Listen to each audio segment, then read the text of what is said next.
Well, hello, Amy. Oh, hi, Jo. We are back for another episode. Yes, we are. And this episode I'm excited about because one of my favorite parts of when we interview someone on the podcast is at the end we always say, what's your parenting hack? Yeah, and it's we really say, helpful. yeah, I know. And like some of them are very specific, some more general. But I always leave going, oh, I might implement that. And so the whole idea of a parenting hack is that it could be something little, it could be a mindset, it could be a routine, it could be a product that you buy, anything that makes your life easier.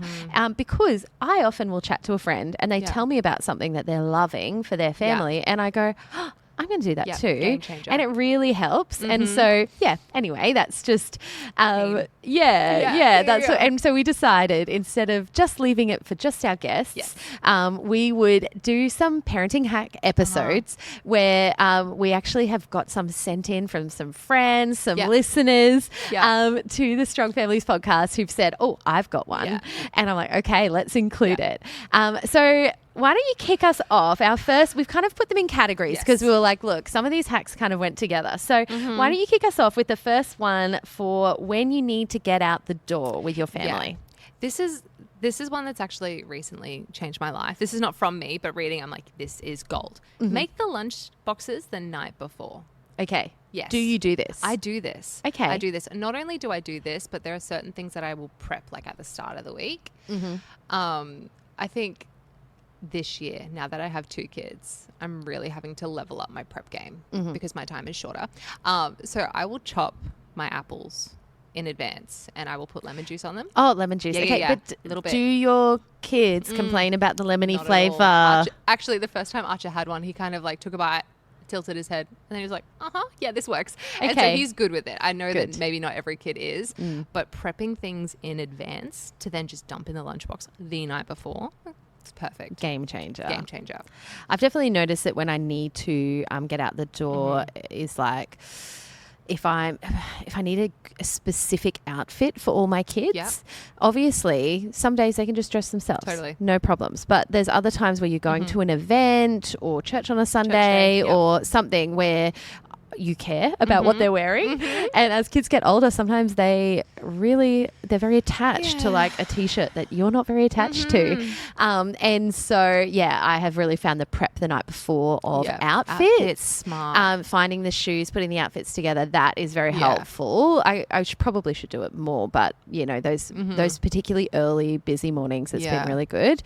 Another one sent in by Liz was that she said that it changed her life when she realized there is nothing stopping you from dressing your kid in their clothes for the next day the night before and putting them to bed in it, especially like daycare, you know, those comfy clothes. If you've got to get out early in the morning, just do it. Children don't care if they weren't wearing pajamas. Well, I mean, some kids might, but little kids they don't know. And so, and less washing. Yep. I'm here for it. Less washing. That really speaks to my heart. This would totally work for me. Maybe not in summer though, because my son he sweats. Okay. Man. So, but outside of that, winter, I'm doing this. And I think that's the thing with these hacks is like, it's not a one size fits all. Might not work. Your kid might love their pajamas and really put up a fight. Oh, the bluey PJs. Yeah, or something like that. And so, you know, but I think kind of what we can learn from it is like, any hack that is going to help you be more prepared, we love it, is always going to make your life easier. You know, prepping, whatever you need to prep, just thinking ahead. Preparation is key. I'm pretty sure Justin Coulson actually, Dr. Justin Coulson on his podcast always says like the morning starts the night before. And I'm like, oh, okay. Yeah.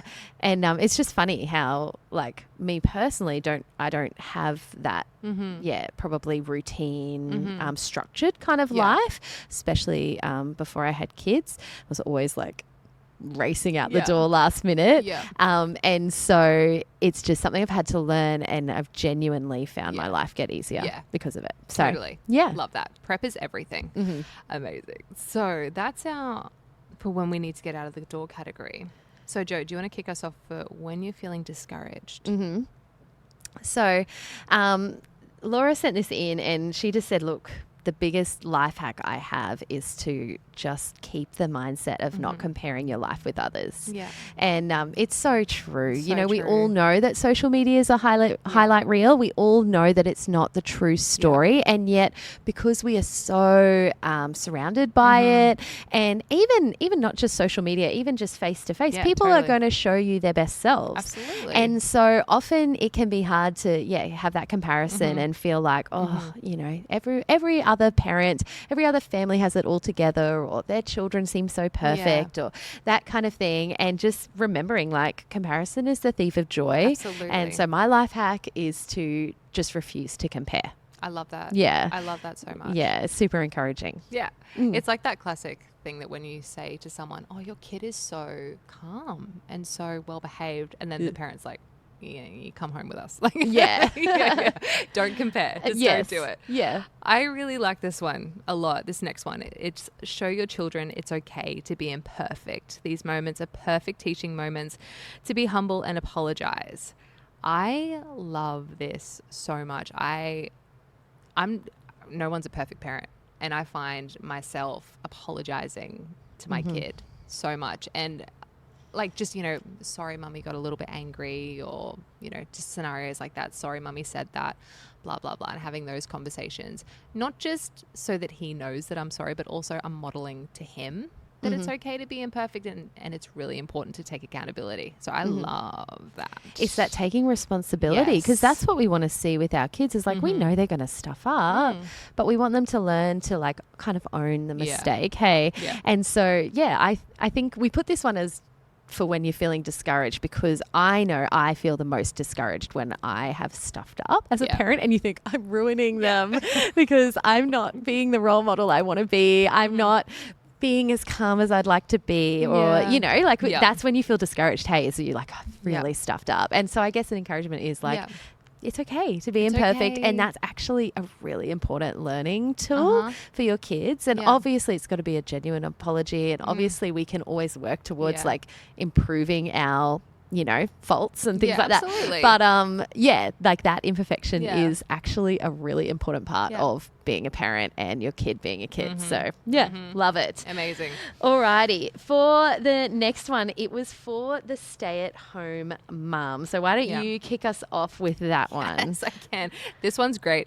Jamie said, don't use your kids' nap times or breaks from your kid to get chores done. I think I do this so much. When it's time for nap time, I'm like, okay, I'm going to smash out X, Y, Z.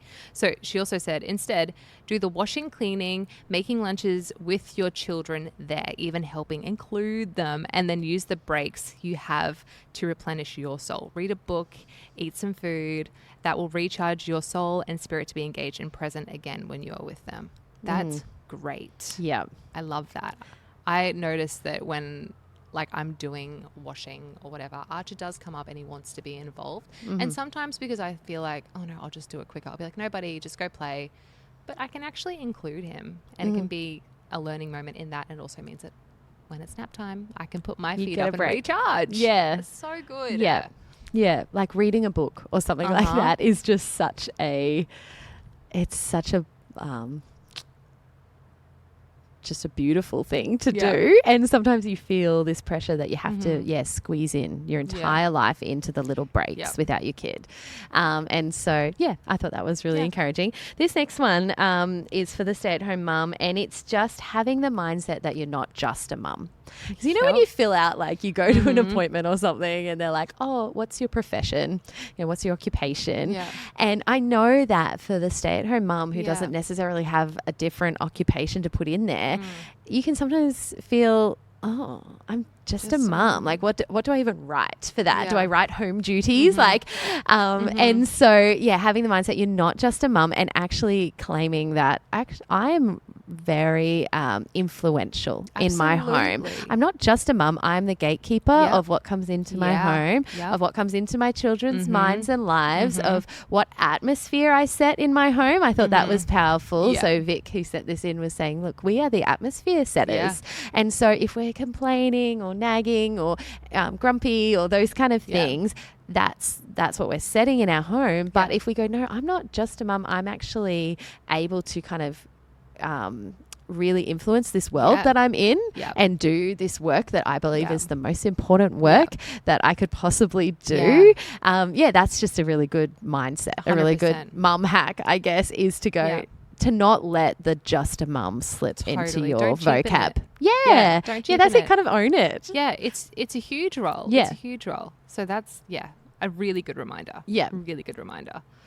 And then on the other end, for the working mum, let's chat through these. We've got a few. So Beck said, spend the first 30 minutes when you get home playing with the kids and doing something they want to do before tackling chores and dinner. Yeah. Love it. Yes. Love it. I think that is so important in reminding your kid that, like, hey, I'm important. Yeah. I think that's the main thing here. It shows importance, but also it fills your cup too after a long day.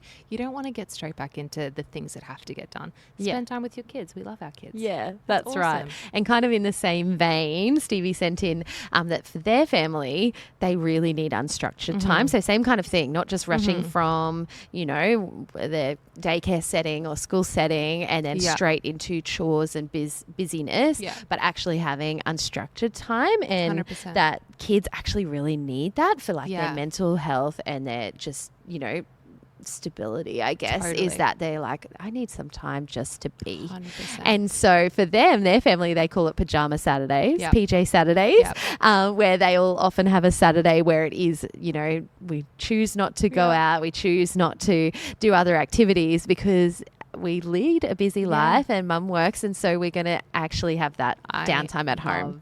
That so much. Yeah. And so I think that's cool. I mean, we're not all going to have pajama Saturdays, but for the working mum, that's just a little hack that really these mums had, that things that made their home more harmonious and that kind of thing. I love it. Their kids happier.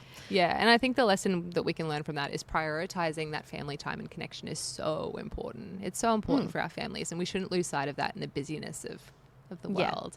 I'll slip in a little nugget from me. Yes. That I'm a working mum and a stay-at-home mum. I'm both. I'm always with my kids and working at the same time, and I know that I can get very caught up in my head about the tasks that need to get done, and I can very clearly see when my son and my daughter soon, I recognize when they need me because they're grabbing at me going, Mum, and they start acting up, and I've learnt that I just need to set a 10-minute timer and sit down and play with my kid. Yeah. And that makes the hugest difference. And 9 times out of 10, when that timer goes off, I hit stop and I just keep playing because that connection is so important for him and for me, and I actually enjoy it. Yeah. And I remind myself that, hey, the stuff can wait. Yeah. The stuff can wait. And 10 minutes is not a lot, isn't it? Hey. Oh, I mean, it does feel like a lot sometimes when you're playing make-believe games. 100%. 100%. There's certain games that I'm like, oh, man, I'm ready to move on to the next thing. I know. This is going so off tangent, but I've learned recently in reading, how to play effectively with your kid is to not actually correct them all the time. Is this hard for you as well? I notice now reading it that I do it all the time. Like, oh, no, buddy, you do it this way, you do it that way. So 10 minutes can feel like a really long time when I'm reining myself in and not correcting him. You and I both have that tendency, I think. It's not just me. Yeah. Yeah, but anyway, good times. Well, those are some good hacks. Yeah, we just thought, we'd leave you with some parenting hacks today. Yep. Short and sweet episode, and we'll be back with some more hacks in the future, I think. Yeah, I think we will be. Yeah, nice. All right.